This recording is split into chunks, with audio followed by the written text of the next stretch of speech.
साल का अंत भारत के औद्योगिक उत्पादन में एक साल में 6.7% वृद्धि की खबर से हो रहा है। जीएसटी की दरों में कमी की वजह से यह उछाल आया है।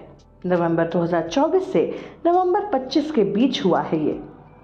इसके पहले नवंबर 2024 तक एक साल में 5% की दर से औद्योगिक विकास का इंडिकेटर था।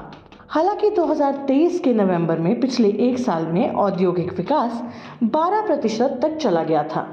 यह कोविड-19 लॉकडाउन के समय के विकास की गिरावट के बाद था।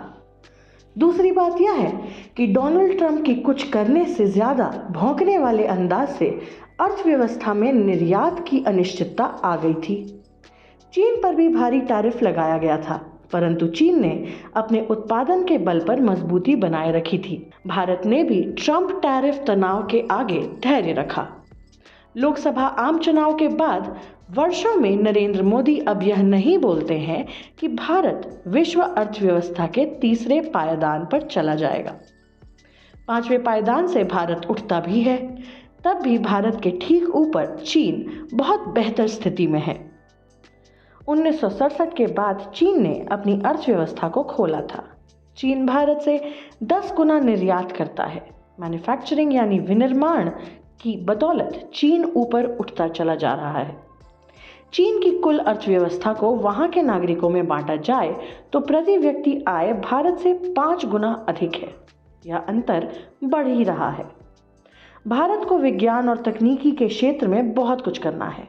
शोध कार्य पर चीन अपनी अर्थव्यवस्था में सकल घरेलू उत्पाद का 2.5% खर्च करता है।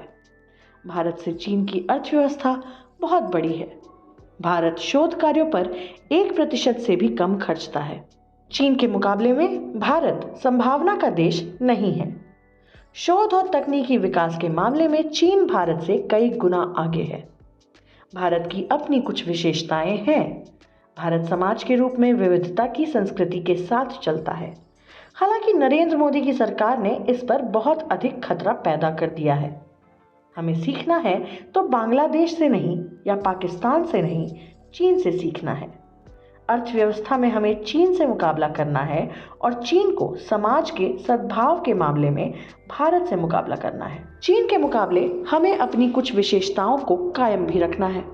जैसे अपने देश में जो कुछ हो रहा है वह कुछ हद तक समावेशी है। आर्थिक फ्रंट पर तो चीन ने अपने विकास में अपने नागरिकों को कुछ हद तक हिस्सेदार बनाया है, परंतु चीन ने राजनीतिक तौर पर अपने नागरिकों को हिस्सा नहीं दिया है।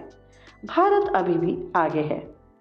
यूट्यूब चैनल पॉलिटिक्स पर बात करते हैं। यूट्यूब के दर्शक इकोनॉमिक्स और सिविक्स पर बहुत बात करना नहीं चाहते, परंतु अर्थव्यवस्था का विकास गरीबी उन्मूलन की एक शर्त में है। हमें अपनी अर्थव्यवस्था के बारे में विचार करना है। ऊंचे ऊंचे नारों से नहीं बल्कि ठोस नीतियों के आधार पर ही अर्थव्यवस्था का तेज विकास संभव है। भारत एक अशांति के दौर में है। इस समय समाज में स्थिर और आपसी पने का वातावरण को बढ़ाने के संकल्प के साथ आगे जाना चाहिए। शासक दल बीजेपी और उसके साथी आरएसएस के ऊपर यह उंगली उठती रहती है कि यह भारत के गंगा जमुना संस्कृति पर चोट पहुंचा रहे हैं। 2026 फिर से एक चुनौती का वर्ष है। राज्यों के चुनाव का भी वर्ष शुरू होता है। लोकसभा चुनाव 2029 के पहले मध्य प्रदेश और छत्तीसगढ़ के चुनाव संपन्न हो जाएंगे।